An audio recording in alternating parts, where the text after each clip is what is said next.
it's another side that like wants to take more, and wants to go that one more round. Because like going that one more round when you don't think you can, that's what makes all the difference in your life. You know what I mean?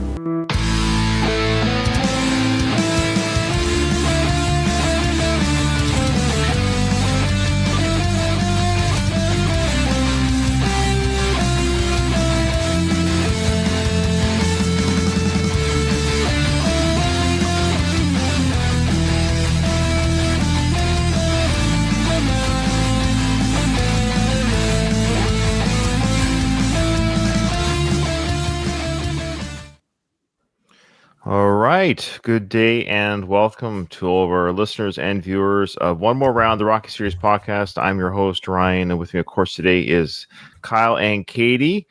I'm officially in my home that I own. We've reoccupied it, kicked out our tenant.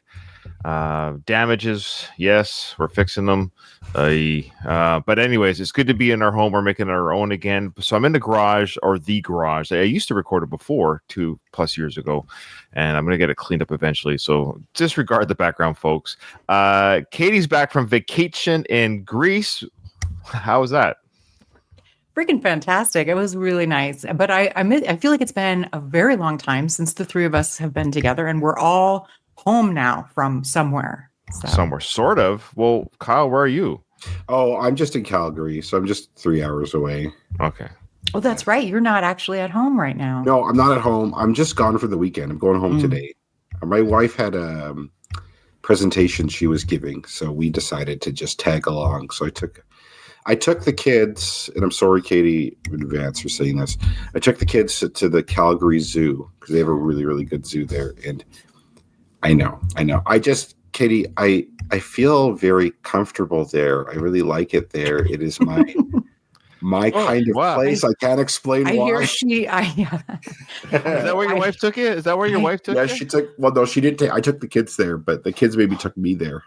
Yeah. Because they heard you were. They heard a certain thing about certain types of people. Dad is certain types of people like the zoo. Yeah. Well, that's awesome. I'm glad we're all together and everyone's safe and happy. And speaking of, well, not a vacation of sorts, so speaking of travels, let's get into it right away. Kyle, you had the opportunity to visit Philly again in some time, 14 years? 18 years. 18 years. Okay. Yeah. And not only did you visit Philadelphia, but you had a tour guide / bodyguard. Would you like to explain your trip? I've got photos here for you. Okay. So I was very lucky. So the background story is I was in that part of the country for work for a conference. So I came early and spent the weekend, and I was supposed to be in DC. So it's a short train ride to Philly. So I went to Philly and I met with Doug Greenberg, who, if you don't know already, was the host of the Rocky Minute podcast. Is he as handsome in real life as he is in? I'd say he's 10% handsomer in real life. Oh wow! He had the beard, which I don't know if he's always had the beard. It's a recent thing. I think last year, I think it's just he had his second kid or something. He did Rocky IV beard. The first thing he said to me when he saw me, he's like, "Oh, you look the same online or the same in person as you look online." I'm like, "Okay, that tracks." And yeah, it was great. We did the tour, and so I did Philly right this time. So when I went to Philly 18 years ago, the only thing Rocky related I was able to do was go up the steps. So this time we drove around to many of the Rocky sites. Okay, so we got this picture here. It looks like Doug's wearing a Rocky shirt there. Oh yeah, this is a custom. I wanted to mention this. This is a custom shirt Doug made. Oh. And it says underneath, and you can't see it here, but it says, I love this. It says, "I should have broke your thumbs." Oh, I see. Okay, I see the theme. Okay, that's the scene in the film. I can see Rocky's face there. That makes sense. Okay. Yeah. Oh man, I you know what's funny? We were hanging out for like probably 45 minutes before I noticed he even had that. That's funny. Well, you're so enamored by his eyes. I get it. Yeah, exactly.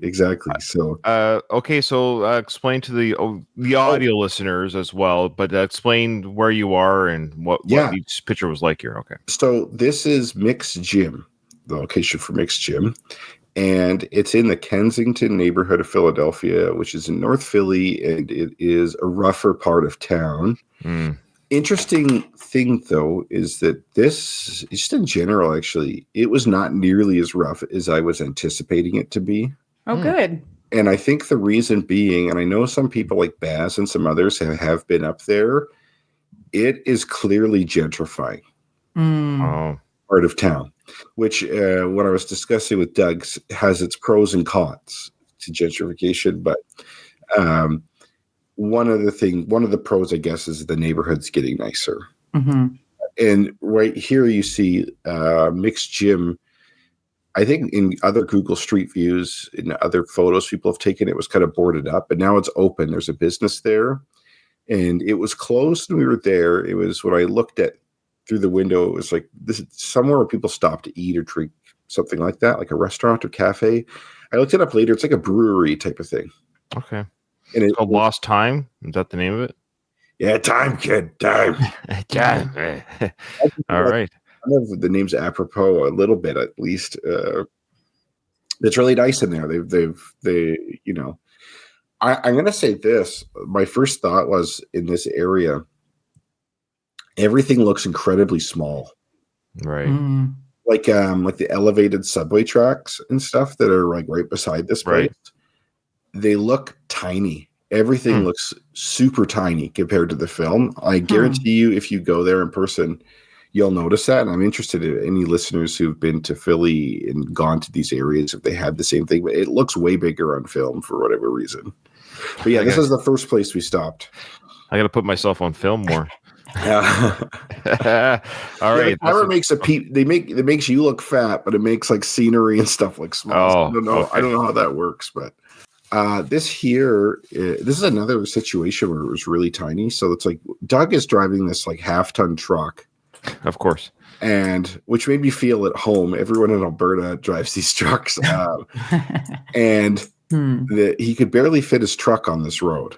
Like there's cars parked on both sides. Right. It's a very tiny road. It actually reminded me of living in England. Like it's just very dense here. This is Paulie and Adrian's house, which doesn't look anything. Like, really? I didn't believe this was Paulie and Adrian's house. I had to we actually stopped the truck here, and I had to I fact checked it on my phone. I'm like, is this really the address? And so you can see it a little bit. A little bit. Now I look back, the window and door positioning and all that is exactly the same. So what happened is what makes this look so different, two things, is the siding has been replaced. And the biggest difference is that the Paulie and Adrian's house had like an awning over the door that was supported by pillars. That must have rotted away or something, and it's been totally removed. So it looks, apologies to whoever lives here. This looks way shittier than it did. It looked much nicer when Paulie lived there. It looked pretty. Or they lived in Rocky 5. Is that technically what we're supposed to believe? Did we ever establish that as a family? Yeah, technically this is supposed to be. I don't know if they filmed it here, but this is. Remember when they're moving into the place and Paulie says, "Aren't you glad I kept the place?" I don't know if that's the place, right? It doesn't look like the same building, the same structure they walked into with the neighbors on the other side of the patio. You know what I mean? It's hard to tell. Look, the whole thing looks. It could have been. It looks like it was a similar. It's a similar type of structure. But it has a total. Again, I was like incredulous. Like I really didn't believe this was Rocky or Paulie's house when I first saw it. It was so different. So like it was kind of cool, but also disappointing. It's like, oh, like this. Okay. This looks like shit. This it's really gone downhill. Because in general, a lot of the I don't know. Some of it you would hope it's kind of gentrifying and stuff. So you thought it might get better, but this area actually was a little rougher. Well, I have a request for the people of Philly. Since this neighborhood is going through gentrification, somebody should buy up this house, offer something nice to the owners, and then redo it so that it looks exactly the same as it did in the movie. I would appreciate that. You know, Katie, I think if you sold your house in Denver, the difference in you might be able to do that. You just have to move to Philly. I'm pretty sure I could, yeah. Yeah. This is on Silver Street. This is right by where Rocky and Marie. This is just down the street from her house. Is that when he said the bus used to go through here or something like that? Yes. Or? Yeah, the bus hasn't come here in 20 years. Right. This is where they were talking, and it looks basically exactly the same. It does. Yeah, Yeah. It looks totally the same. And then right behind that, so Doug has gone on Mike Kunda's tour, and I'd say Doug himself could probably start his own tours. He did a great job. Good job, Doug. Doug did a really great job of showing me stuff. Right behind here, apparently, behind here and to the right is where Rocky and Gazzo were talking. When he's like, I should have broke your thumb. Like, why'd you break this guy's thumb? Like I asked you to. Because there is a train that goes behind here. And apparently that's right by where they filmed that scene in Rocky 1 also. Oh, I didn't realize that. Okay. Yeah, it looks totally different though. But this is totally the same. Oh, that's weird. That looks the same. Okay, I'll make another comment.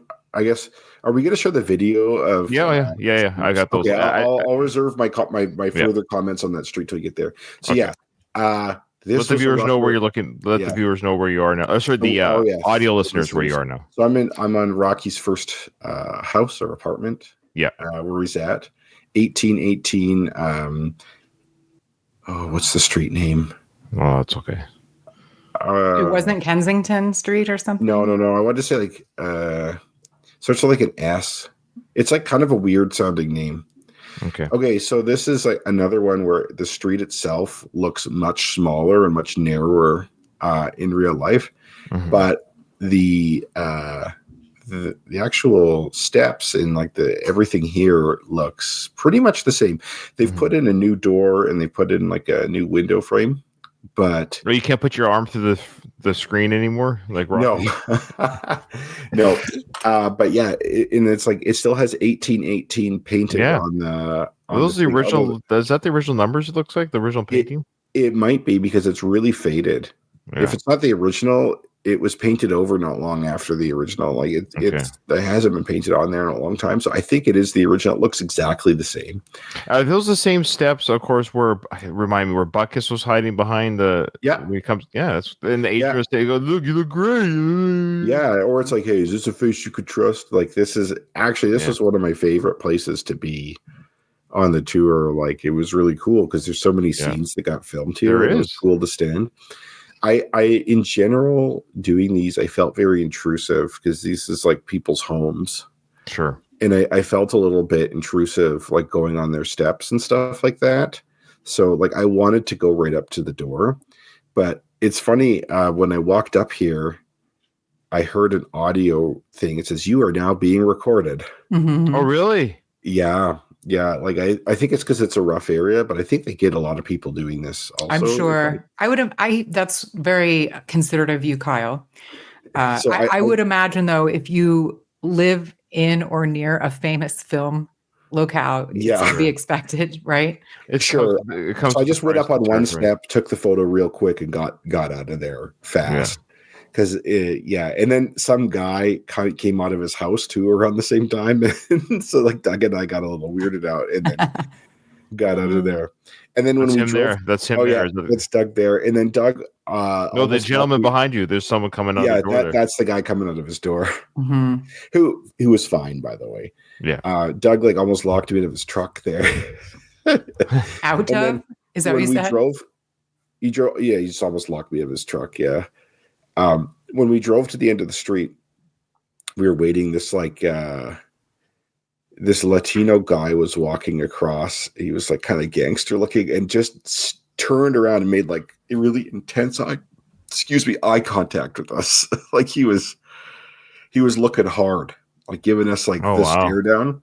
But it's interesting. Doug's truck has like a little police emblem on the window too. So I think everyone just thought we were cops. But it was like this was a rougher. This is still pretty, like in terms of all the tour, this is probably the roughest part. Okay. Driving around here is like I wouldn't want to walk to this because this is near a subway station, but I wouldn't be comfortable going off, like getting off on this station and walking down here and back. I wouldn't. Really? Wow. And then this backs onto like railroad tracks. It's like not the greatest place, but it was still really cool. I really liked it. Look. This is another one. I sound like a broken record here, but the street and everything about this seems so tiny. So where are you? For audio listeners, where are you? I'm sorry. We're in front of Rocky's restaurant from Rocky Adrian's. Balboa. Yes, Adrian's restaurant. That is owned and operated by Rocky. It was closed. It's not open for lunch. Dang it. I was going to say, did you guys go like at least have a beer there or something? I would have loved to. I would have loved to sit at that little bar that's in the front. But we were there around lunch. Like it was around noon, but it was totally closed. I did peek inside the window and took a picture in there. And it looks basically just like the movie. It does. Other than the pictures are not Rocky pictures, of course, but it looks the same in the sense that there are pictures all over the wall. It's just like the movie, where it's like just one frame butted up against another type of thing. And in the very back, you see the painting from at the end of Rocky 3 with Rocky and Apollo punching each other. So it's a great nod to the film. And Doug tells me that all the servers that work at this restaurant are like classically trained opera singers, and they sing to you during the service. Yeah, which I was talking to him about how that would be really awkward for me. I was talking to him like if someone's Christmas caroling and I open the door and they're like singing, it's like I feel weird. I don't know what. Yeah, same. Not that I don't appreciate them doing it. Sure. But it's just like I feel like a fish out of water there. So I think I'd feel that way if I'm like sitting there and someone's like singing opera. I'm like, anyways. Oh, look. So yeah, this is the statue. This is the Rocky statue next to the steps in Philly. So this was here when I was here 18 years ago, and it was still here. There is a guy who took that photo. He's quite aggressive, actually. Oh, really? He says he's homeless, but he basically took the phone from me. Not really. What? But he basically, I was like getting my phone from him. She's like, "Oh, let me take that." He like took it, and so he. How much did you pay him? He's like, I'm homeless. Like a 10 or a 20 would be good. A 10 or a 20? And I said, "Here's $3." Yeah. That's hilarious. Nice guy, but he's like he owns that space, man. Like he really, yeah, that's his job now. Yeah, you're not taking a picture there. He's taking the picture there. Did anyone take a picture without him? Like, I don't think so. Wow, there's another Rocky statue at the top of the steps. Yeah, but you can. But that's amazing that I would say he can get away with that. Like, I understand, I get it, but at the same time, it's like, dude, this is public property. Like, I can take a photo myself. It's weird that he kind of usurped that area. It's odd. It is. I think if you really said, "Hey, no, I'm taking this picture," he would back off, but you still have to have that confrontation, which is uncomfortable. Well, so I guess you're paid $10 to $20 to avoid an uncomfortable confrontation. Sure. I mean, yeah. Totally. I didn't mind giving him a few bucks, but sure. What my first thought when I see this photo is like, there's not people everywhere. Was there a line, or was there a lot of people waiting to take photos? There was probably 4 or 5 people around him when he took the picture. People are just taking turns, but they stay out of the camera shot. Nice. Yeah. Okay. So you wait your turn, do your picture, move on. Yeah. Yeah. There were, I would say, probably 15, 20 people around the statue or near the statue on the steps. And there were people running up the steps. There were people playing the Rocky music while running up the steps. So there was people running up the stairs still, even when you're doing. It was just a constant. Oh, for sure, it was constant. It was like it was young people. Cool. It was like people my age or younger. Like there was like these girls who were like 20 something. Like it's not like a bunch of boomers running up the steps reliving the 70s. Like it was like Doug made a comment. He's like, this film's like 50 years old, and people every day. Yeah, that's awesome. Like this was like Sunday at noon, right? Well, I suppose a lot of the, here's me being like negative, big shocker, but like a lot of the young people, they're doing it for the Instagram of it all. Maybe, but I guess it's like, it's still culturally relevant if they're putting it on Instagram. Yeah. So. But yeah, like these 2 girls in the back were we're running up the steps. That's cool. That's great. It is. But this is me doing the Rocky like arms in the air pose type of thing. Are you Italian? Yes, I'm Italian. You got a nice butt for Italian kid. It was. You know, it's funny. I wasn't wearing a coat here because I didn't want to wear a coat. It was getting hot. Oh. I didn't have anywhere to put my coat, and there was a guy. There's like this trailer where they're doing some work or something like that near the bottom of the steps, and there was a guy just in a chair sitting in this trailer. And I'm like, hey, man, can I keep my coat in your trailer? And he was like, no. And I was going to say, I thought maybe he's going to be the coat guy. He got the I'm like, really? Guy, you've got the coat guy? He's like, are you coming back? I'm like, yeah, I'm just going to be like 15, 20 minutes. He's like, okay, sure. So I left my coat in his trailer. Then I did the steps thing and came back and got my coat. So you're very trusting. There. Wow. Well, I don't care. It's an old coat. It's like way too big for me too. So it's like, it's an excuse. I could. So yeah. So this is the photo of me. Oh, that's awesome. That was me in 2007 and me this year going up the steps. So now is the skyline different? Oh, it's way different. Is that new buildings there? It looks like a new building. So the buildings, the big ones you could see, none of those were there. Those there's like 2 or 3 that are really tall. Mm-hmm. None of those were there. There's one that's close to it. My head's kind of blocking it. Was under construction when I was there in 2007. So the skyline significantly changed since I was gone for sure. Is that a cheesesteak there? It's a cheesesteak. So this is at Pat's Cheesesteak. This is where Gazzo and Rocky met. And Gazzo gave Rocky $500. Told him to stop smoking? Yes. Yeah, you're in training now. Come on.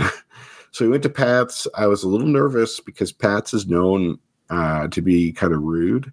Oh, really? You have to order your cheesesteak a certain way. And it tells you how. It tells you how. No soup for you? Yeah. Like it wasn't actually like that, by the way. But you have to say, like, this is how you'd order.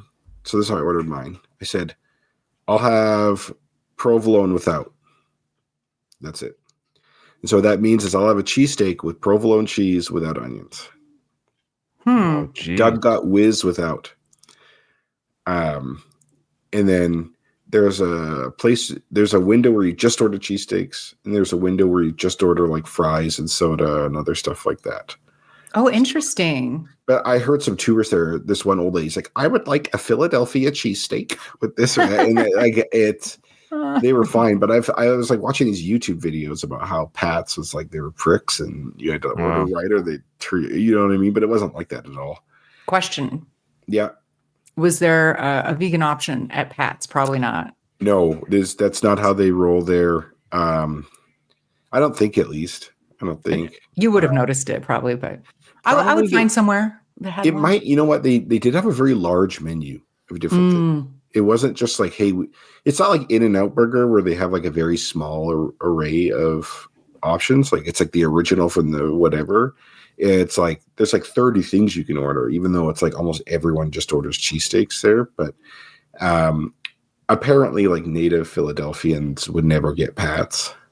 And it's honest, a tourist spot. Yeah, it wasn't that good. I was like, I was a little disappointed by it, to be honest. Okay. But there's like a rival cheesesteak place just across called Gino's that's like really flashy and stuff like that. But I chose Pat's because it was in the film. I love it. But it's funny, like there's like Mexicans working there, and then at the condiment station there was like a big thing of hot sauce you could squeeze. So I actually like slathered my cheesesteak in hot sauce because I really like spicy, and it made it a lot better. Nice. So it's like cheesesteaks made up by a bunch of Mexicans can be pretty special, I think. That's funny. All right, now. No, wait. I have another. Do we have the steps video? Because that's my favorite part of the. I do. Okay. I do. Okay, He's got a question. Well, I didn't know if we were going to get if there was a picture for this or not. But I told Kyle to pick me up a tiger coat jacket. Oh, I didn't share that with Ryan. Shoot. And he said, "I don't love you that much." Ryan, expensive. Can I send you that? Yes, we can work around it. Okay, so while you're doing that, we'll play, dear listeners and watchers, tell me if you can tell what scene Kyle is reenacting.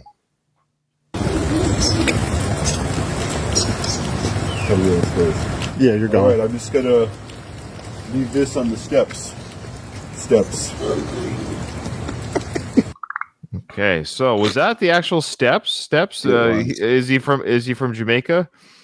That's It looks pretty nice. Like they've got plants out front. Like they look, is it not the bad. same? Yeah. It's better. You'll notice that right beside it there isn't a house, and before in the movie there's like a burnt out, because it's like row housing, right? Like the adjacent house was like this burnt out building. There's probably like a crack den or something like that. That has been removed since. And there's like a little fence, and there's some like they haven't rebuilt there. So it's like it's more, I don't think it's quite standalone, but on one half it's like only partially detached now instead of like a row house. So it's nicer.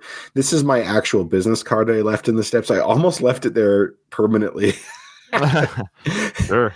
But I decided, to be courteous, I decided not to leave something on someone's steps like that. But I was tempted to, but I did that like impromptu. I didn't plan to do that, but I'm like, I got to do this. I have a business card here.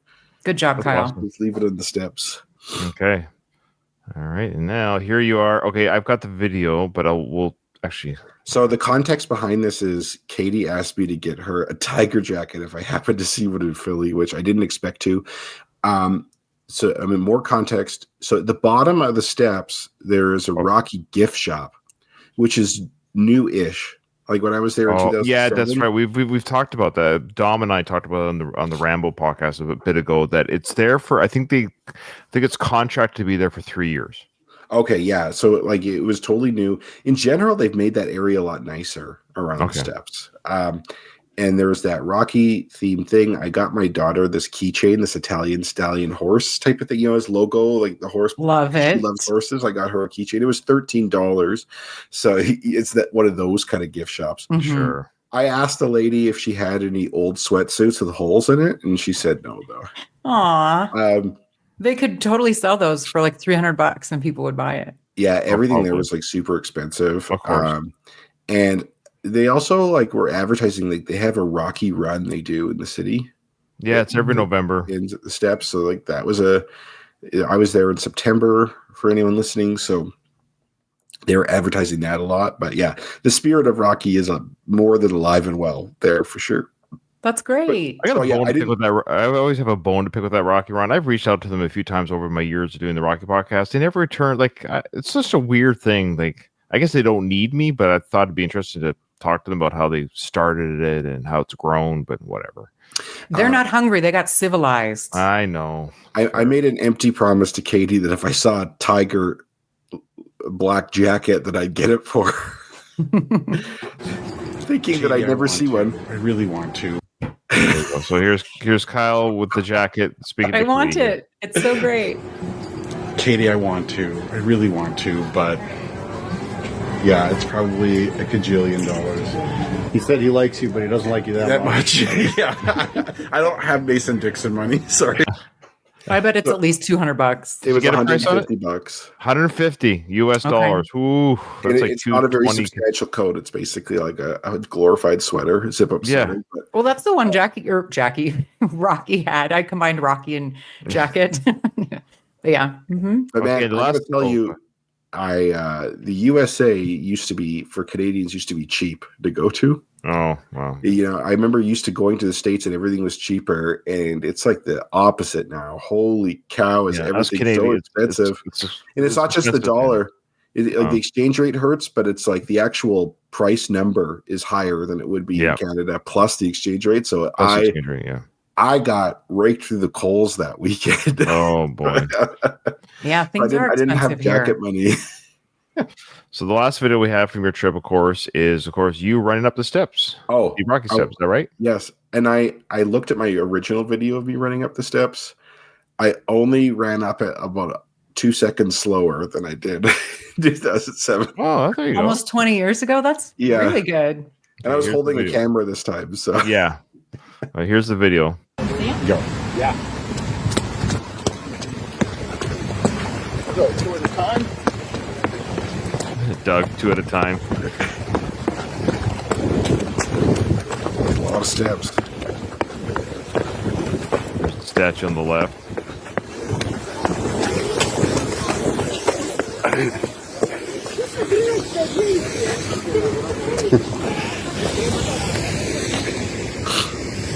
There's Doug there in the background. Yeah. There you go. Awesome. Apparently it's 72 steps or something like that. Is that the count? Yeah. Something like that. I did it in about 20 seconds. There you go. Oh, that's pretty good. That's not bad. I was doing 2 steps. You got to do 2 steps at a time. Yeah, they're not very steep steps, are they? No. Yeah. Okay. It's like there's a bunch of steps, and then you have to go like horizontal for a little while, and then go up some more. And you know how it is, but yeah, I was a little bit tired at the top of that. Am I the last person on earth that didn't realize that there was a statue? There's two statues. Remember that was just put there recently. Yeah, that came with the shop. That came with the shop. Oh. When, the Rocky Day. Remember they put. So he has three. There's 3 statues. One is at the bottom. One is now at the top, and then the creator has his own still for sale. Apparently. Why would he put it for sale? I don't know. Well, it's $250,000 or something like that. Maybe his accountant got him into some real estate he shouldn't have got. Like that's peanuts for him. Why would you sell that? Like, wouldn't you? Katie, well, relax. I know. I could be misremembering the. Again, I'm not. We interviewed the daughter long time ago, and I think I recalled them saying they were trying to sell it. So I can't remember now. It's 2 words: gambling debts. That's all I'm saying. So yeah, actually, it's funny we were talking about you there because I was talking to Doug about. I was telling Doug that like, oh, this statue wasn't here when I was here last time. And like the only thing that was there before, and I think it's still there now, is there's like a bronze cast of Rocky's Converse shoe prints. That's right. Oh, that's cool. That's at the top there, yeah. Yeah, and then I was like shocked to see. I think Doug and I got a picture. I don't know if I sent you it, but Doug and I got a picture at the top of the steps too. That we just got strangers to take for us, and we in return took the picture for them. That's how it should be. Mm-hmm. Yeah, not some guy running the. Well, you gave them $5, and then they gave you $5. Yeah, exactly. Yeah. All right. Well, that's awesome, Kyle. Thank you so much that's amazing. I'm totally happy it went well. That you also got to see Doug, of course, a fellow friend in the podcasting world, especially the Rocky world. It's cool that these universes collided. It makes me happy. Not that it's got anything to do with me, but it's, the fact that you guys got to meet because I started the stupid podcast so many years ago. It's kind of neat. So that's kind of cool. So we missed you there, Ryan. We were talking about you a fair amount, and like we were talking about you as I was saying before. I'm like, Ryan would know about this statue because I'm like, how many statues are there? He's like, yeah, I think there's 3. He's like, Ryan would know that though, and of course you did. That's funny. We were saying how much you needed to be there. One day, it is on my bucket. It is. It's. I don't just say that glibly. It just. The 2 times I was out east in Canada for my military posting, one was COVID, so the border got shut down, and then the other time was just recently. It just life didn't work out. I had to make the one summer that I wanted to go was 2 weddings that my sons both got married within the months of each other, so I had to go to weddings and pay. And then this summer was just it is. Yeah. And this summer we had to move back, and I just didn't have the time and the money again. So, anyways, you know what should do maybe. Because like you only have a few more years before you retire from the military, right? Right. That should be like your retirement thing. Is treat yourself. Retirement gift. Yeah. Treat yourself to go out there. Because that's a good idea. Because I was telling Doug, I'm like, Ryan should just whatever spend the money and the time. We weren't saying like we were criticizing you. We know that you're busy and stuff. But I'm like, it's worth it to go do those things, and I know you will. So that I'm excited to see your pictures and you go out there and. I gotta hurry. I get too old to run. I gotta hurry, or I'll be too old to run up the steps. Yeah, I'll walk. I'll walk her up the steps. Do you have wheelchair access? Yeah. Well, all right. Okay. Couple things. Did you know, Kyle, that there are priceless works of art in that building? Oh, that you should. Did you go? You know what? I did not go. I should have. Yeah. I should have, because I had the afternoon to myself. Because Doug is a very busy guy. Sure. He was fielding phone calls and stuff while we were in the truck. He has 2 young children and stuff. Yeah. So like after lunch, he dropped me off at my hotel downtown, and I just walked around downtown and just kind of looked at the historic stuff in Philly, but I didn't walk back to the museum, which I probably should have, because I keep telling myself next time, because I didn't go to the museum the first time either. I'm like, I should actually go in here, because we were talking about how the museum, I think, is kind of pissed off that all these people come to it for never go in. Actually go inside of it. So I'm sure they get some trickle effect. Yeah. They got to settle down. I put this way, they're getting more than they would have without the steps. I'll tell you that much. Yeah, probably. That's the irony. You get what I'm saying? That they must get a trickle effect. Mm-hmm. So someone, I like to get trickled on sometimes. Oh wow! Too.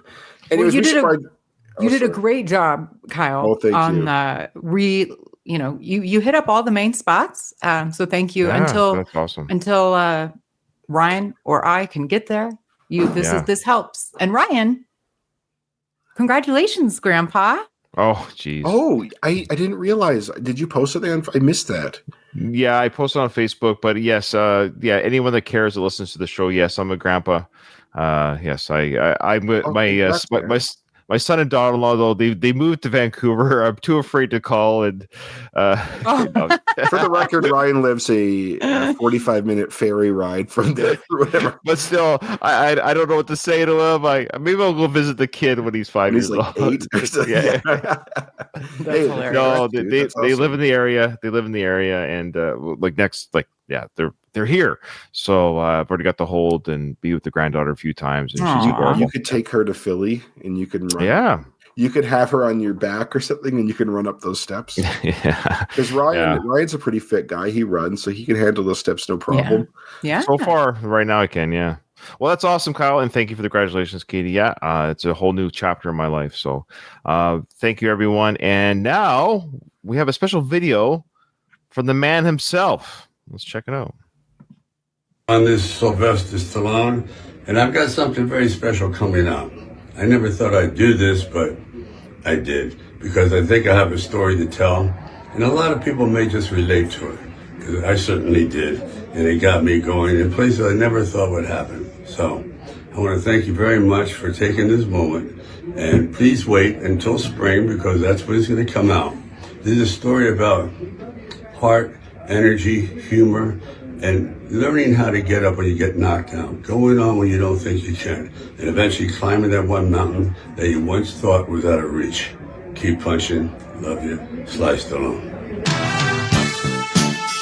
All right. So Steps has an official release date. It's coming out May 5th, 2026. That's a really... I thought that was a long time to advertise. That was just me. I mean, if he had advertised it was coming out next month, I think that would have been just as good. Like the buzz would have. Yeah, there's a long lead time. That's a good point. The buzz is a long, because not that people were going to forget. I'm sure he's going to replug it, but I'm curious why such a long plug. I know you can pre-order. Yes, you can pre-order. So, but still, anyways, it's coming out on. Never mind. Cinco de Mayo. You know what it is? I was thinking that the Star Wars thing, but that's May 4th. That's May 4th. Yeah, that's a good call. So I didn't want to do. Yeah. Now it's called the Steps, a memoir. So memoir is sort of does a memoir kind of mean like it's memory? It's is it biographical? Is it memoir? I think biographical, and I could be wrong on this. A biographical, shorter version. Like talking. This is about my life necessarily. I think memoirs is kind of just a little bit of a step back from that, where it's like maybe talking about certain elements or certain things, but it's it's not a complete. It isn't like as comprehensive as a biography. It's more like maybe theme focused. I don't know. I think that good call on the theme. Yes, I think you're right. So the theme, like when parts of his life fit the theme, he will talk about those parts. So I don't know how I'm going to cover this yet. I think believe it or not, no, I'm not inviting you guys to do this. I might even do this solo. I'm not sure yet. I'm going to get the audiobook, and not that I'm going to do a whole like every verse, but what I'm going to probably do is chapter by chapter, story by story. It's going to be a combination of it's going to be like a review mini series, so to speak, of just, did I know the story? Do I feel it was embellished? And did I enjoy it? That kind of thing. A combination of, have I heard the story before? So is this new? Oh, cool. This is new. And then do I believe it? And then did I enjoy it? So it's a combination of everything. But I'm looking for, I got to read it and or listen to the audiobook. I hope if there is an audiobook, I hope Sly narrates it. I was just going to say, I wouldn't listen to I don't do audiobooks anyway, but I would consider it if he were the narrator. No, I do audiobooks all the time, but I would suspect or hope if it's an audiobook ever came, but that's just it would have to be him. If not, I'd only listen to it if it's him. Yeah, same. Yeah. Also, did you guys think that those two books he was holding, was it just alternative covers? No, it's front and back, I think is what it was. Oh, okay. Yeah, He sounded weird. He's old. He's 78. He's had 79. the denture, whatever his teeth situation has been kind of strange for the last, I would say, Right. 15 years or whatever, and it's getting worse. Yeah. Fair But he enough. is getting older, too. 78 is on there, man. Like my dad's Oh, he's 79. He's 79. Oh, now. 70. My dad's like 10 years younger than him, and he's starting to get old. You know, it's like my dad 10 years. It will be similar. Yeah, I think. my dad's 77. I just saw him yesterday, and we all got to get older. You know, it's too bad we got to get old, Stallion. It is. He's 77. He doesn't sound like he's 57, right? So Ryan, I don't think you age at all. Actually, no, I will. You seem like you haven't aged since I met you. Like, because I told Doug that I met you in person about 10 years ago. I think. Yeah, in Victoria. Maybe about 10 years ago. So it's like you don't look any different. So I don't think you actually age. Well, big month. Maybe next month when I turn 50, it'll be a big. I'll wake up and I'll have, I don't know. We'll see. Big crow's eyes and sags under my chin. Who knows? All right. Okay. Well, this was kind of a special episode. We're going to get into a little bit of the film. We're still getting there. We have some emails and videos and stuff here, but that was amazing. I really wanted Kyle to have a chance because it's definitely Rocky related, and I enjoyed hearing the adventures. And so thank you for sharing that. All Rocky fans have to go on a pilgrimage to Philly. Oh yeah, it's true. Absolutely. It's like what's the Rocky Mecca? Yeah. But yes, thank you, listeners, for being patient and hearing me drone on about my pictures. I know sometimes it's a little insufferable when people talk about their vacation pictures, so appreciate it. Well, it's Rocky. It's not just a random vacation. Yeah. Hey, did you notice we didn't ask Katie for her Greece photos? Yeah. Great, Katie. You went to Greece. Congratulations. Steps in Greece. It's like no one gives a shit. I did think of it though, because there was one beach, there was 150 steps down to it, and I thought about. Yeah, I think some of the listeners might be interested in like any bathing suit. Yeah, I was gonna say. Well, I was just join Katie's Facebook. She does have a Facebook. I don't think they're public. If she accepts you as a friend on Facebook, yeah, go check them out. They are there. I saw them. She looks fantastic. Jesus. All right. Okay. Well, I don't mean that. Just in general, you look like you're having a lovely time, and you look great, of course. Okay. All right. So here we go with some emails. We got some big ones today, so buckle in, folks. Brian Granko, welcome back. It seems like it's been a while. Yeah. He says, "Hi guys, long time no see. I'm up to Rocky Balboa, episode 3. Here's a few notes from Rocky 5. The guy who played the bar thug was Louis Giantassante. Did I say that right? Like Louis Giantassante, who passed away a few years ago. Sly mentioned. Yeah. I didn't realize that. He wasn't that old. No, right? Rocky like our age. Rocky told him to get a job. Yeah, like either something happened or cancer. Yeah. You know what I mean? Well, he's a larger fella. Right. It's not surprising, I guess. Yeah. So I mentioned in the DVD commentary that the girl who played Angie grew up a few blocks from the bar. Okay, that bar is right by Rocky's house. Right by it. Is it? We didn't stop there, but I did look it up on the map as like a potential location. But like. That girl grew up in a rough fucking neighborhood, man. That's why she had such a chip on her shoulder. Oh boy, yeah. But so did Rocky. Hey man, if you could make it there, you're yeah. Sure. Is it still a bar? Just a different bar? No, it's a Mexican restaurant. Okay. These Mexicans. You know what? I love Mexicans are the best. I just love how they're running every restaurant. It's great. That's actually one thing I love about America. There's not a lot of Mexican stuff here in Canada. There is some. True. But I love getting Mexican food and like Mexican stuff in America. Yeah. It's like one of my favorite things. Yeah. Oh, yeah, I hadn't thought of that. You guys probably don't have very Mexicans. Our borders, man. One border's enough. Yeah. Our hardworking foreigners or immigrants, whatever you want to call it, they're from the Philippines. That's Yeah. Oh, Well, really? Yeah, a there's, lot of there's tons of Filipinos. Filipinos. Yeah. Oh, They're super nice interesting. They're people. the nicest people in the heart. They have a lot in common. Like they're often called sea Mexicans, or like they're very similar to like. Oh, They Same have a work lot in ethic common with and Mexicans. Okay. yeah, work ethic, kindness, and all. Yeah, they're good. Yeah, people. they're awesome. Anyways, so he says Rocky's lawyer was Jimmy Binns, who was a real attorney and Yeah. served as a Pennsylvania boxing commissioner. That's cool. Sly met him at a Philadelphia restaurant and saw him at a Las Vegas fight and offered him the part. so is this the guy from Rocky 5 or the guy who's the Both. commissioner in Rocky? Yeah. Okay. Both. Him. Yeah. Yeah. Remember we said that he was a lawyer in the Rocky 5 universe and he moved up into the world of commissioner boxing. Like that's very possible that he could do a career. Well, in real life, he was both. Yeah. An Yeah, there you go. attorney- Yeah, you can't say it's unrealistic. Yeah. He said, so Brian says that I met Jim at a policeman's funeral. When I recognized him, he gave me his card, but I lost it. Oh man, that's there's a lot there. It's on the steps. Yes. He also goes on to say Robert's school, believe it or not, is only 6 blocks east of the Victor Cafe. Oh. What do you think about that, Kyle? Did you see a school there? No, I didn't see school there. Nicer neighborhood. Like it's nicer than Kensington area Mm-hmm. for sure. No urban blight. Well, you know what? You see the urban blight in Rocky 5. It's gotten better since then. Mhm. For sure. Oh, there you go. Yeah. Ryan mentioned the cafe prices. They vary between $9 for soup to $30 for meat dishes. My nephew is a chef at an Italian restaurant and said they usually charge about 3 times what they pay.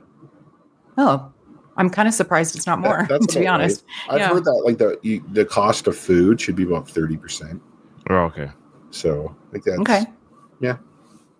The cafe started as a record shop before becoming a restaurant. Oh, I could see that. Yeah, the way it's laid out, the aisle, long aisle, the yeah. records. Yeah. Yeah. That's all for now. Keep up the good work. Best, Brian. Thanks, Brian. Thanks, Brian. Great info. Yeah. The next one we have. Thomas, I think. Is it Thomas? Oh, yes. I was looking for the sign off and I didn't. Okay. Hello, Katie, Ryan, and Kyle. Thomas from Belfast here. Hope this finds you well. Just 2 more episodes of Rocky 5 left. It's been my favorite season. Nice. See, all you people skipped listening to Rocky 5 because you don't like Rocky 5. That was my favorite season to do, actually. Yeah, it was a lot of fun. Yeah. Yeah, this one sucks, but Rocky 5 was a blast. Yeah. He says, I know I'm still a load of episodes behind, but the show is so good that I don't want to skip any of it.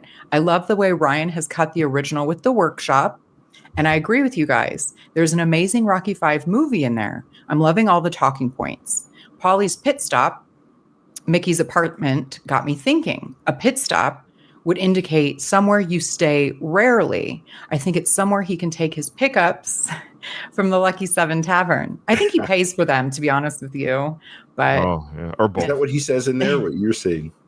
I'm saying that I think he pays for them. No, Paulie doesn't really have the Riz, I don't think. Although he had a girlfriend and he did have a girlfriend, a deleted scene in Rocky Balboa, which we'll see if it comes up in this cut. Yeah, we haven't seen that yet. Yeah. So Thomas says, I can't see Paulie being too choosy. So you can imagine Rocky and Adrian's faces if he were to bring them back to their place to get his freak on. Sorry for the mental image. Yeah, if he didn't pay for it, either way, she's probably not someone they would want in their house. You would think maybe back when Rocky was really wealthy and Paulie was living there, that like he would bring girls back there. Oh yeah, like basically using Rocky's wealth to kind of get chicks. Yeah, because it's like they could be and enjoy all this luxury, and the price they pay is have to like do stuff with Paulie every once in a while.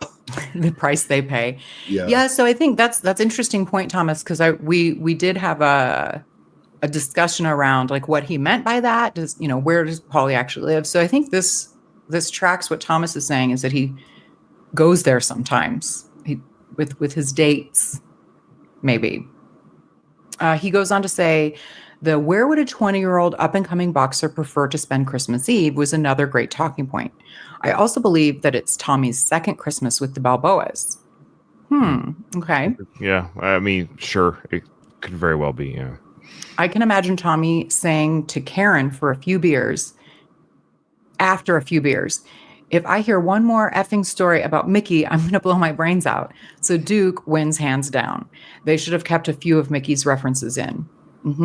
It would have made the car scene with Tommy a lot more poignant. Agreed.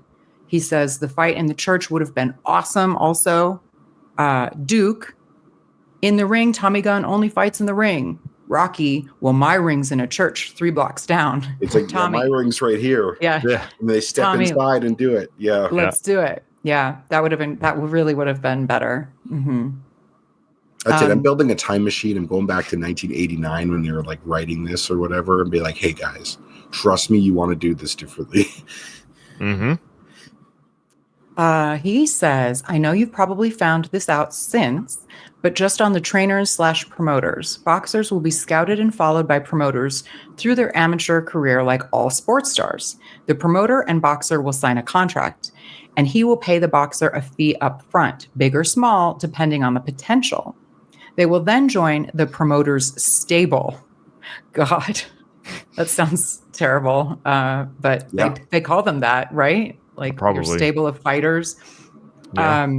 Once they've signed a contract with a promoter, they're stuck with them until it runs out. The promoters have the deals with the television companies and they have the venues boxed off. All they have to do after this is get in contact with other promoters and fill a fight card for those dates. The trainer and his team will take care of the boxer's training, obviously, tactics, diet, and conditioning. It's important that the chemistry is right between the two. There are lots of fighters who will change trainers after a defeat because they need someone to blame. That makes sense.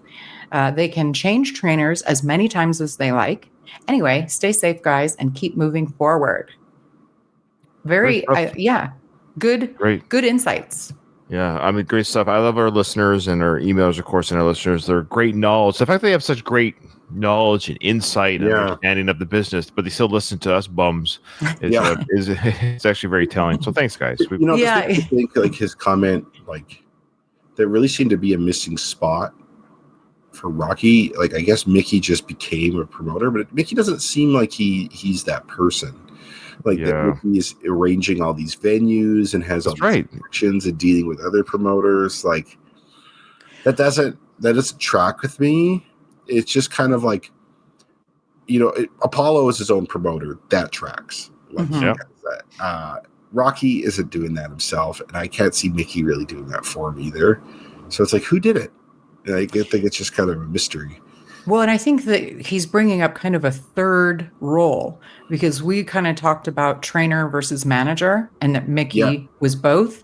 But I always thought promoters were an entirely different thing. They are because every fighter will have a manager, but like someone like Don King has like many fighters under his belt and he's not all of their managers. Mm-hmm. Yeah. So he's the promoter, in his stable, so to speak. Where it's like it's more than one word. Don't look at it as animals. Just look at it as a collection of organisms or people. I know, but it's like even in like gladiator times, they had stables. Of fighters, and they were Like aside from the issue of how we treat animals, it's just its own thing. Treat it like we used to treat human beings like animals. Yeah. Oh yeah. Not anymore. We're all good now. Okay. Yeah. And we have. Yeah. And we're gonna erase all that history, so you don't think we did it. This is an evergreen podcast. So at the time of this recording, the world's great. Okay. So. At Eccentric Views, our favorite Australian Italian says, Kyle, regarding how you asked me to back you up, you acted quite tough and scary in this episode. Like how you said you'd really intimidate the guy who insults your woman's honor and how you'd let your hypothetical mom's boyfriend know who's boss. Coupled with the fact that Ryan didn't edit out your F-bombs like he normally does. I'm too intimidated to even remember what you wanted me to back you up with. He says, seriously, I think Sly intended for Rocky to have no idea where Jamaica was. That's what I agree. Sly Rocky didn't know. Yeah. Was it just Katie who thought that he didn't know? Or he I thought it could go either way. The way it was written. I don't even remember now. I can't remember if it was dry humor now. No, I don't even remember. Yeah. Well, I think we called that out as an error in the writing because it was like, was he just being silly sly, or did he actually not know? And it was I'd have to go back to the tape. Yeah, I have to go back to the tape because I feel it can go either way. That it was dry humor, Rocky, or he legit didn't know. It's tough. Yeah. I think he didn't know. I'm pretty sure he didn't know. Okay, because he's Rocky, He's Rocky. That's fair. But he's not dumb. He might be punchy, but he's not dumb. Well, to me, it's not a dumb thing as much as just the ignorance thing. Because he's like, he didn't have much education and stuff, and it's just like geography's tough. No offense to you, Geography's the easiest. Of all the things. You're one of the few. Well, it's one of those things where you don't know, right? That's true. It's just facts. Like, it's not like some people are really musically inclined or really good with numbers, but like geography is like you either learn that or you don't learn it. Well, but Rocky traveled. If you travel, you know geography, and Rocky traveled a lot. Yeah, if you pay attention, or if you just show up at the airport. You show up at the airport, drive to the venue, and go back home. He's not looking at an atlas. That's true. Okay. He says though, he seriously thinks that Sly intended for Rocky to not know where Jamaica is. Probably thought it was a warmer climate of Europe, perhaps close to Africa.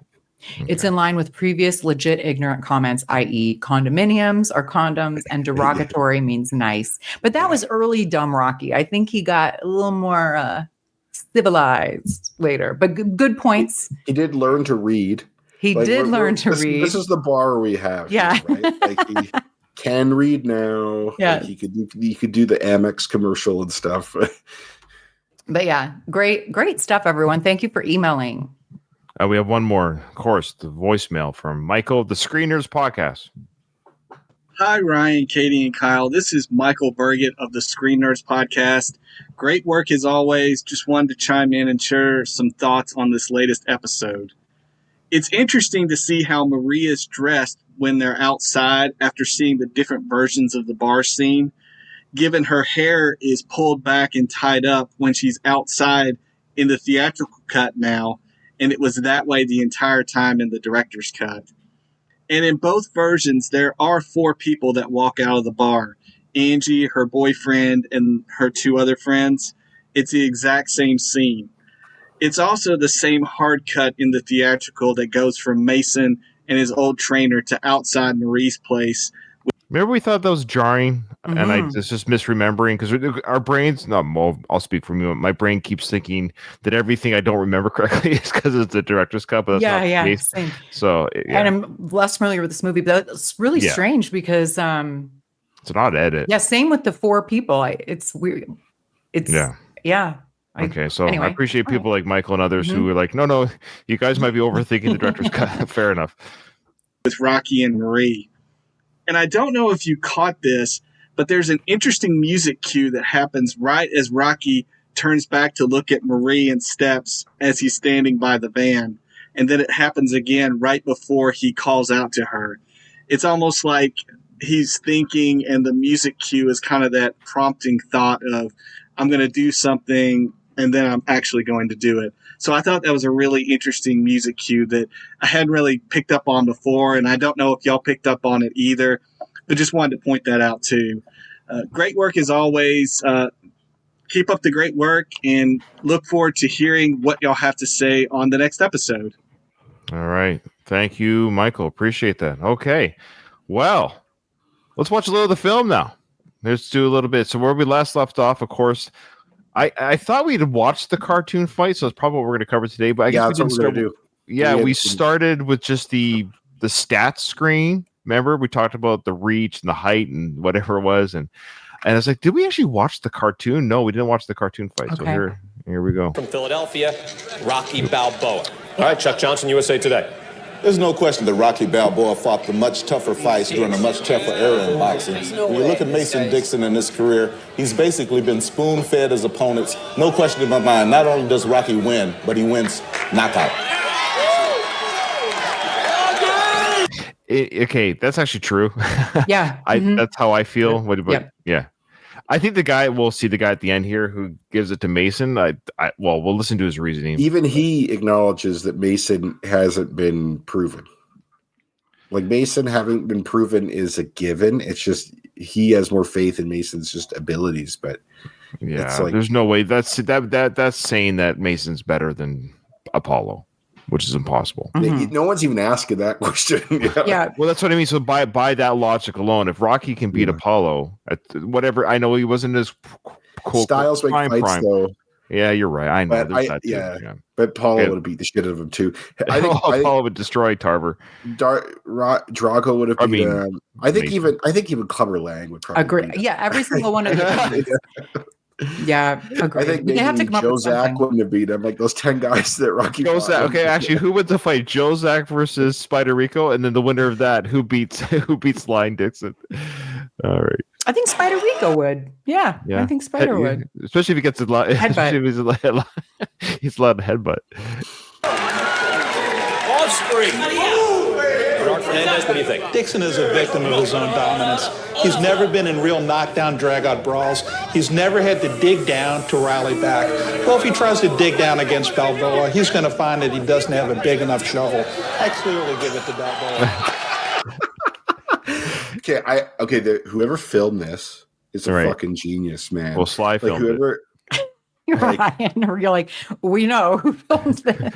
What I love about this is like the guy saying that he's never been in drag or digging down, knockout, drag out brawls.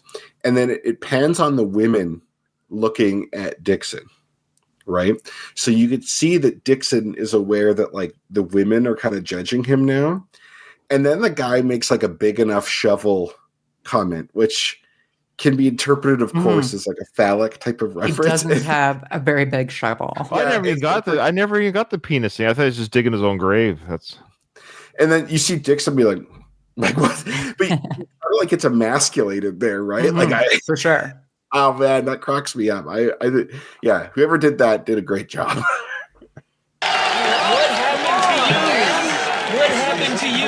Okay, so now his buddies are giving knockout punches in the face to Rocky Jr., but they're saying, "What happened to you? What happened to you?" So they're teasing him. How come you're such a wimp? Yeah. Or what? How come you're not a talking point like your father? I know they're just joshing him. They're friends. Friends are allowed to tease. He seems to be quote unquote rolling with the punches. Excuse the pun, but his friends aren't pricks. Like this is how guys bust each other's balls. But it is a sore spot for him. And you could tell like earlier when they were talking there, he was kind of like hunched over like this. And you notice how the other guys have their suit jackets off, their ties are loose, they're relaxed, they're having a good time. And then Robert, his jacket's on, his ties up, like he's tense, like he doesn't really, he's not comfortable there. Observation. Yeah, good job. Yeah. Historian Burt Randolph Sugar. Dixon has fought cream puffs, so we really don't know what he's made of, but both in their primes, and you got to factor in here Dixon's unbelievable speed, his slashing offense. He cuts Balboa to bits, no doubt. Dixon wins all the way.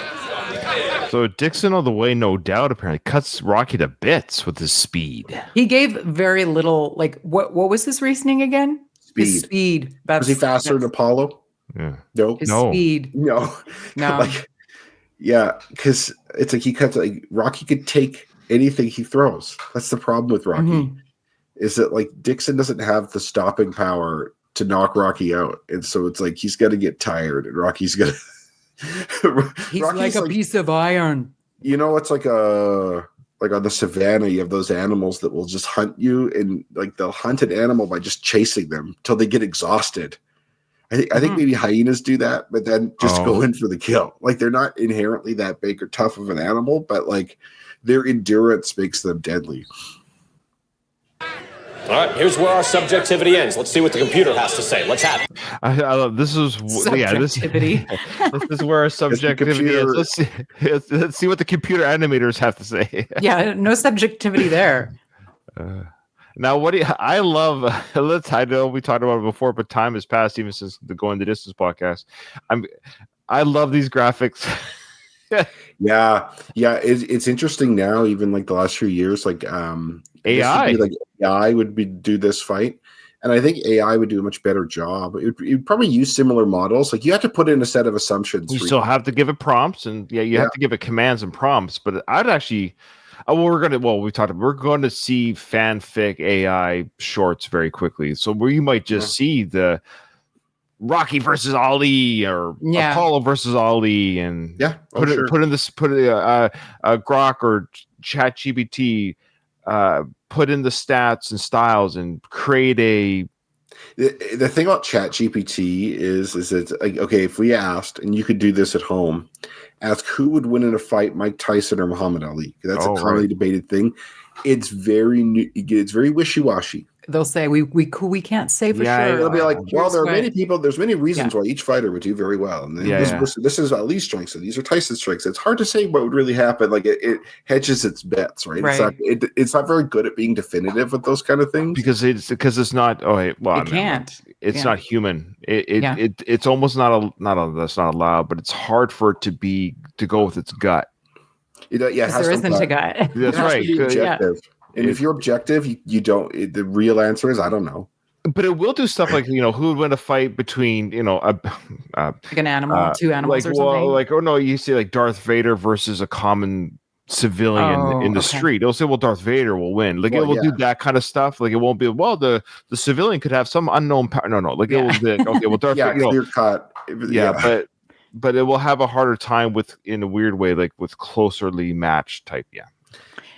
Question about the graphics, though. I seem to recall it not being very forgiving to Sly or Rocky. Like it doesn't look all that good. So do you think which is better, this or the brisk iced tea commercials? Brisk iced tea is quite good, I think. Yeah, the brisk is more of a caricature look to it. Yeah. So if listeners, the brisk iced tea commercial, I shared this with Ryan and Katie on Messenger last week, I think. But it's a commercial from about 2099 or 2000. Oh, I remember it very well. Rocky did with brisk. I forgot about it until a coworker showed me. Yeah, Sly does the voice work. He actually does the voice work for it. It's a great commercial. They get somebody else to do Mick's voice, but Sly does his own voice for it. Whoever did Mick's voice did a really good job. Like it really had you knew it wasn't Mick, but it had like the spirit of Mick. Yeah, that's right. Yeah. Also, brisk iced tea was very good. I remember really liking it. I got the diet version. The diet version, but yeah. Dixon unloads on Balboa. Rocky has no answer. Balboa's eating jabs. What I love too is I don't know why the voice is animatronic sounding. It has a whispery, canned, metallic sound to it. Just you get what I'm saying? Like the announcer in the cartoon fight sounds robotic-ish. Like the voice itself. The voice itself was AI created, like whatever computer program existed, and which didn't. This is way ahead of its time for way ahead of its time for technology in 2006. To have an AI program that would also create the voice is created in real time. With you get what I'm saying? So with AI, you can have a voice that sounds like Bill Baldwin and Stu Nahan, and I actually think this guy sounds like the voice kind of reminds me of Stu Nahan's voice. But you know how it sounds a little bit different? It sounds like it's like a computer-generated voice, but it's not. It's still taught by a human. It's like on Reddit, like, people have Reddit. What is your most embarrassing story? It's like you recognize that machine voice. Right. What time is it?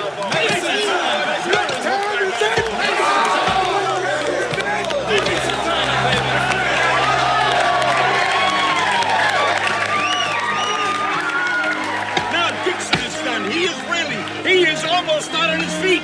Balboa turning up the heat. Bouncing across the ring. Boy, he's bit off more than he can chew this time, believe it. Oh, a murderous right hook. And Dixon is out on his feet. He is out cold as he trembles to the canvas. And it is Balboa. It's Balboa who's won the event. It's a weird term.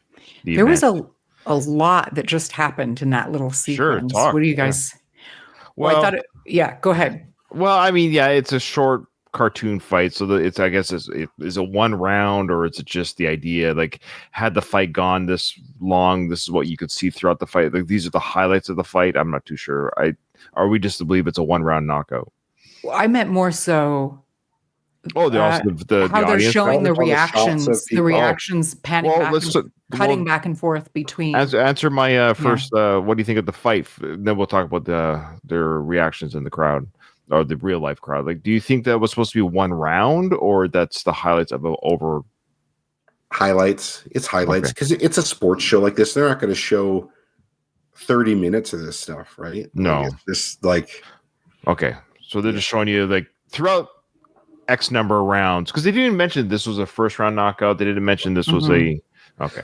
I can't envision a computer scenario predicting Rocky gets a first round KO of anyone decent. That's fair. Okay, and then so regarding, of course, the both camps cheering the cartoon fight like it's a real fight, like this really matters. But that's what it was designed to do. It was designed to elicit emotions from nostalgia. You got the two different camps, of course, cheering for Rocky and acting like it's real. Then, of course, Rocky Jr. barely looking at the fight. Yeah, what do you guys think about that? Like he's like almost upset that they're even. I mean, it's a weird. Like, what's your deal? Again, what happened between Rocky V and this movie?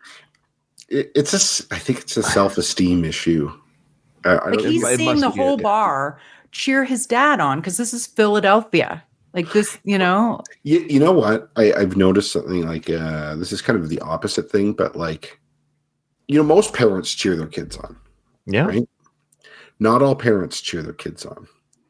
Some parents are jealous of their own children's success for whatever reason. I think they're the minority of parents, but they exist.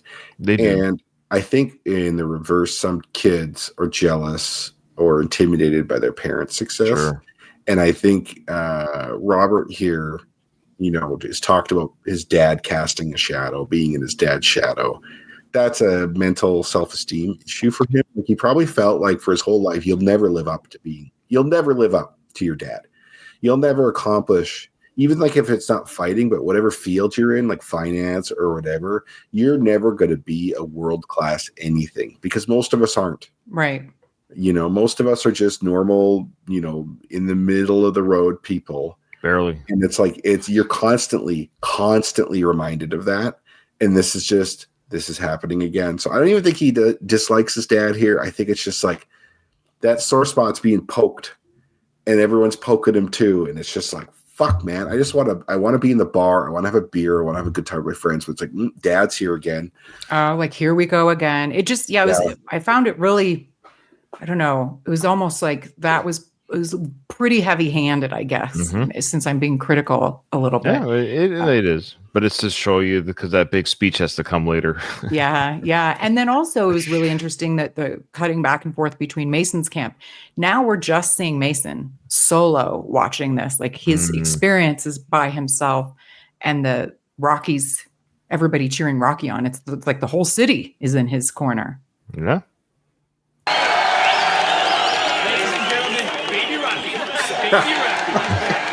I love that guy. That guy seems like a douchebag, but I like him at the same time. Like there's and then on cue, he smiles with half of his face, just like Rocky. He is Baby Rocky. Stallone has commented on that. Yeah, he said that he was one of the reasons why he was hired, not just because he's a good actor. Milo Ventimiglia is that he's also has the mouth thing, like it's a genetic thing, not the forceps stuff when you were born. Yeah. So I like the vibe of this bar though. Yeah, like that bar has a good vibe. Like it has a very upbeat. People are having a nice time. It's like clean. It's like it's not as well lit, but not too well lit. Yeah, professionals go there after work, and man, I'd love to have a beer at this bar. Like this is kind of my kind of jam for sure. Remind me, Katie, is Milo handsome? What camp are you? I was just going to say, you have it paused now. I will say, I know I'm a strange duck. You are. But Milo is on the cusp. He looks very handsome. But here, he's like, what did we say? He was 29 or 30. Men don't look like men quite. Like, he doesn't look like a man just yet, but he's getting young. there. He's young. He's got young features he's got a youngish look. But he's got so much potential here. He looks, he's extremely. His right eye, he has like those like lines. Yeah, love scrunches. That kind of makes him look a little older. It does. The dimple in his cheek, but his forehead looks very smooth. So like he's very young. And he's still kind of smaller in stature. Like he just, he filled out in that This Is Us show. He got a little bit bigger for that. But he's extreme, like, and everything about it. That's a perfect look. There you go. I'll screenshot that for you and send it to you. There you go.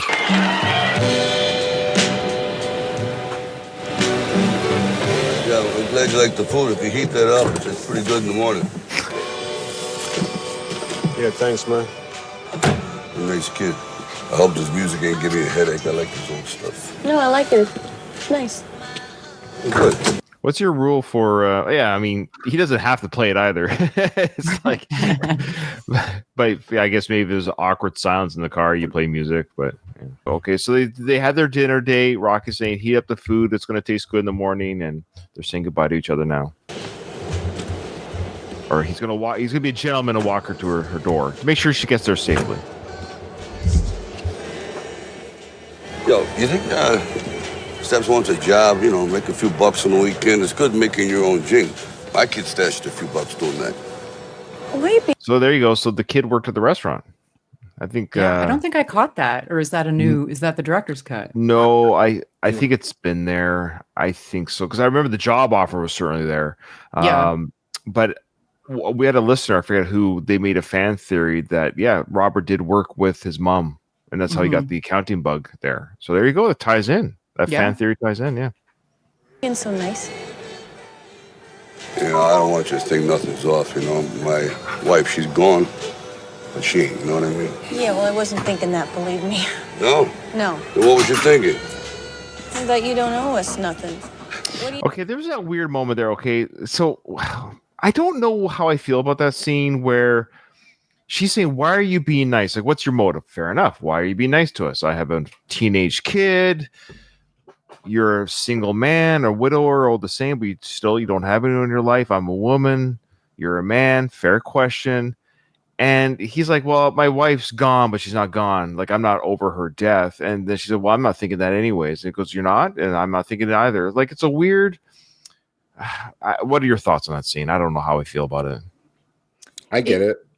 Sorry, go ahead, Katie. No, I guess it's uncomfortable though, because it's fair. Like, why is he being so nice? Is he trying to replace the Jamaican dad? He's not with he doesn't have like a good relationship with his own kid. So he's like realizing, maybe he's getting older. He wants people in his life, but he wants her to now know he's not trying to come on to her, because that's the natural thing that someone would think. And she even says, I wasn't thinking that, believe me, because she's got such self-esteem issues. But then he says, fair enough. Like, oh, you weren't? Then what were you thinking? Like, it's kind of, it's like, well, now what did you think she was thinking? I'm confused.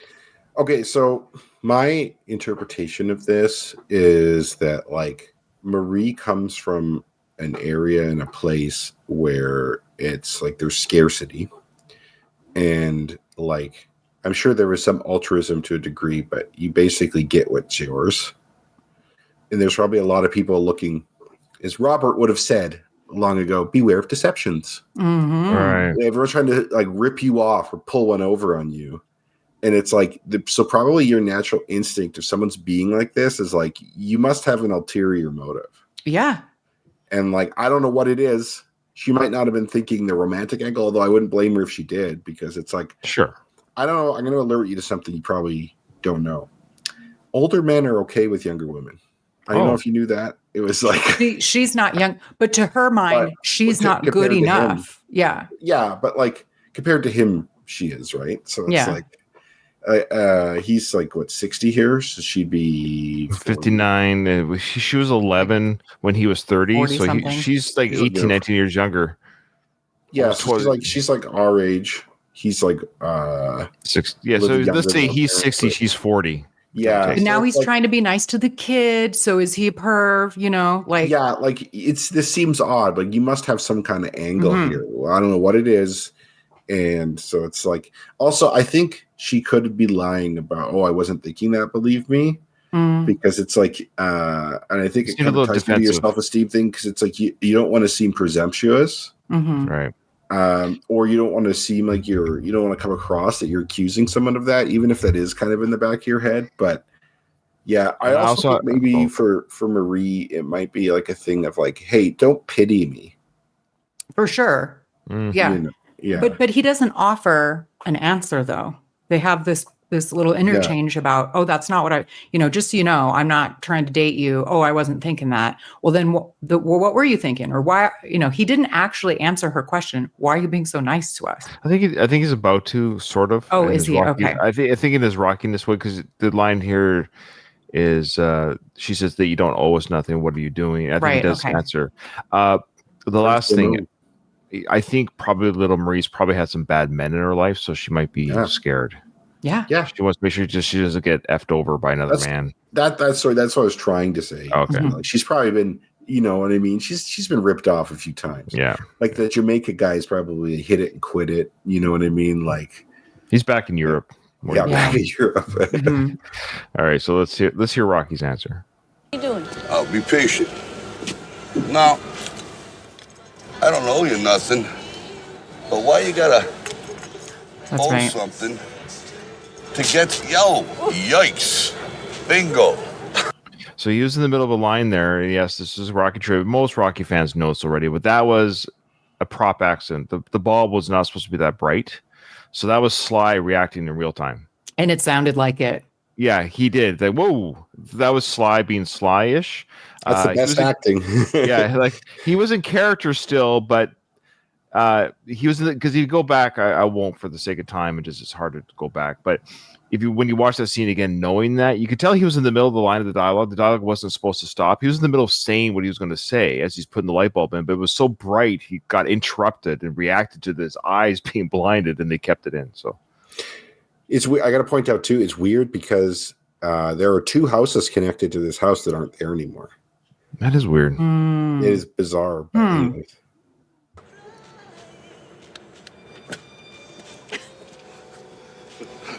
But why you gotta owe something to get something? See, you know? As a professional actor, he ran with it. He was silly that he's blind, touching the building to see where he was, and then he goes back to the why do you? It almost isn't the same delivery. You can tell it almost kind of changed, but he goes back to the line, goes back to the dialogue. Right. Yeah. And what I like about this in terms of a real life interaction is something like that light is perfect at breaking the ice of an otherwise serious moment. Mm-hmm. Yeah, like they enjoy to laugh together. Like yeah. That gives them some closeness. It eases the tension, and it allows him to say that without the background tension. So it's like it was very fortunate that happened. Really, it's that real life. It's the Rocky world with these happy accidents. Yeah, good point. The first film and the second film where it adds a level of betterness, for lack of a better word. Really, you know. I think hanging out with your kid would be nice. What do you think? I think that'd be nice. Good. That's very nice. I'm glad you come by. Nice, nice watching you eat. Nice watching you eat. What a weird thing someone to who's say. awkward. I could be awkward. I love seeing someone else awkward like this. I'm like, But he didn't really answer the question. Why you got to be? I mean, he's right. You know, a good person doesn't. You know, you don't. Have to owe that's his somebody. answer. I'm a nice person doing a nice thing. Okay. There's no ulterior motive. It's a rarity in the world. But then why has he got such a shitty relationship with his kid? It's weird. Anyway. Well, is it the kids? Yeah. Baggage, like you know. I think it's sort of Robert Jr.'s fault or Rocky Jr.'s fault, Robert. Not that I'm putting blame. We won't get into much of it now, but to answer your question quickly, is I think Rocky doesn't know how to deal with it. So I think it stems from Rocky Jr. being a bit of a dick about his dad, but Rocky's incapable of fixing it. I don't know how to deal with it. That's a good point. I think if Robert Jr. was fun and happy and go lucky, Dad, I love you. Rocky would be great. I love you too. Like he has a harder time just fixing that kind of. He doesn't know how to do. He never had a father figure. He doesn't know how to parent the delinquent child. Adrian, she was the one that did that stuff. Mm-hmm. I find it odd too. This scene, he's talking to her as he's walking away. His back's to her. Yeah, he's speaking to her when there is a cube van in between them, or cargo van, or whatever. Yeah. Like you can't hear, you can't see. Like it's who does this? And honestly, I see a bit of myself in this. I do weird, awkward shit like this sometimes because I just don't. I don't think right. I don't think straight. None of these bums think straight. None of these bums, yeah. And so it's like I don't know. To me, it's just like this is Rocky. This is how Rocky does shit. I like it. I like that it's not just he says goodbye to her like you normally wouldn't, and you turn around and leave, right? Well, those are the things that elevate these movies above, Yeah. you know. Yeah. And he got a new van at some point. I think it's the same one from the beginning of the film. No. I mean, sorry. That was confusing the way I said that. I'm like, from here to Creed, he got a new van. Oh, well, of course. Yeah. Yo, little Marie, let there be light.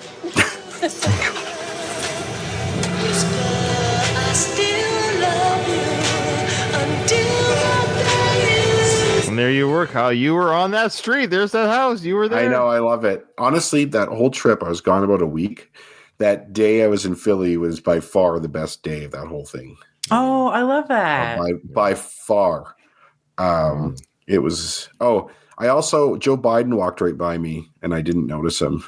Are you serious? Where? Okay. Where were you? In Wilmington, Delaware. Oh, of course. I took Amtrak back down to He DC is notorious, like famous. He's notorious for going on Amtrak. Yeah. And so I was on my phone and this woman tapped me on the shoulder and she's like, "Did you realize Joe Biden just walked right by you?" Didn't notice. I wasn't paying attention to my phone. Get off your phone, kids. I know. Yeah, there's police. There's police and like people in suits around and shit like that. You're like, who's the famous person around? I here? didn't see it. I'm like, oh shit. But it was in Wilmington, Delaware.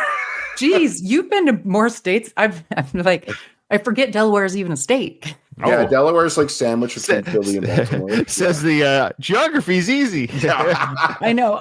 Delaware, European. I know where it is.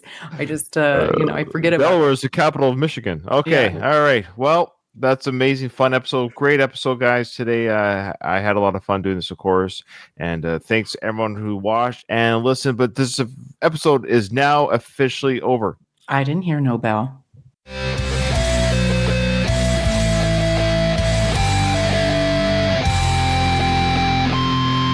I just want to say one thing to my wife and Yo, Adrian!